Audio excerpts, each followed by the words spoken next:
Du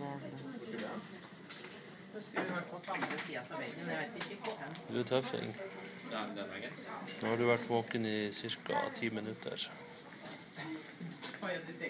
Klokka er 16:22. Du har fått litt vann fra sugerør,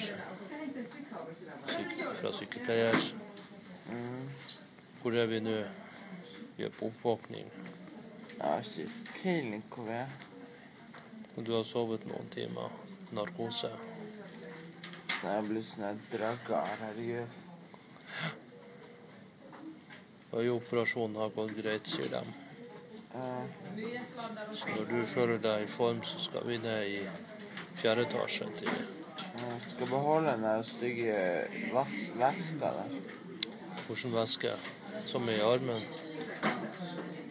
På armen, så fingeren din, så er det pulsmåler. Akkurat nå har du 74 i puls, 75. Se på meg greie der, så til det vibrerer.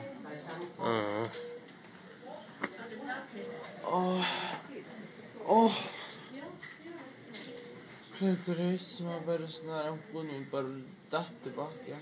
Du skal bare hvile deg litt til.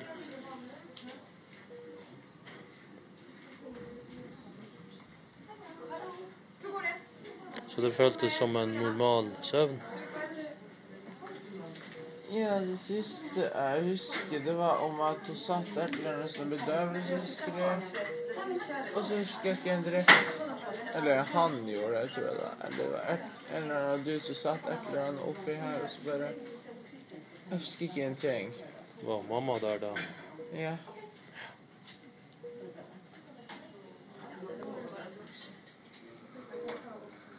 Jeg har lyst til å vise nøyaktig hva det er oppe med. Og hvor jeg er. Så det er bare 3 hvite forhengformer, og så er det skarpe lyset der. Og rett over grønne. Det er fordi at flere andre som har vært her, sykehus har blitt operert og fått narkose. Jeg får se bilder av meg. Jeg føler meg helt oppe.